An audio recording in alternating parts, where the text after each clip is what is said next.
continue with the fingers. So let's see how we can shape the fingers. I think I will go with rounded rectangles. I think, but I'm not sure. And by the way, here is a cool trick. Okay, let me show you a cool trick in PureRef. I will use this as a reference. If you right click, go to Settings and Application Opacity. You can lower down the opacity. And second move, you can check Transparent to Mouse. Okay, now Transparent to Mouse is enabled. So if you go to PureRef and press Ctrl T, you can get out of the Transparent to Mouse mode. But for now, I want to use it. Now back in plasticity, I can do something like this for creating approximately the correct measurements. As I said, I want this hand to look correct, but not realistic, obviously, since we are creating a robot. But if the viewer sees the model, your design, there shouldn't be some critics concerning wrong anatomy.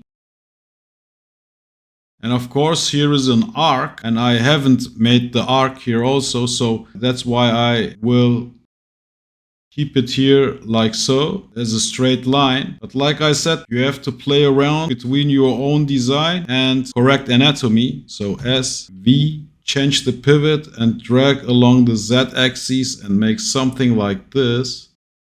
And these separations look correct to me. If not, you can always change it. Let's change the pivoting here.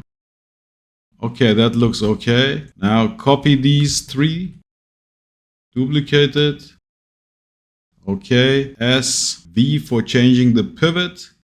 Drag this guy. And of course, don't play with the canvas as long as you are making these adjustments with PureRef. S, V, change the pivot. And in this case, the index finger and the ring finger, they look similar.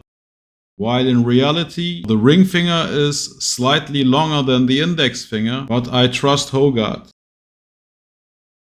I did the same mistake. Duplicate and rotate it 45 degrees. Here you can type in the number manually. And let's scale this. There are just two joints, so let's delete one. Okay, back in PureRef, press Ctrl T to get out of the transparent to mouse mode. And in settings, you can bump up the opacity. Okay, and here in plasticity, you have this information. Consider this information rather than a design, because now we can use it to make the actual design, because I still don't know what kind of shape the single joints will have. Let's see. And change the pivot to construction plane here.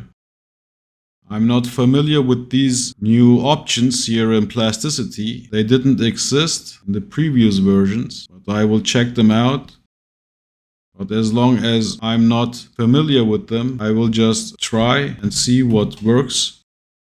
Okay, that's what we have so far. And I like how this looks. I told it several times. And I hope that the fingers will also look according to the rest of the design.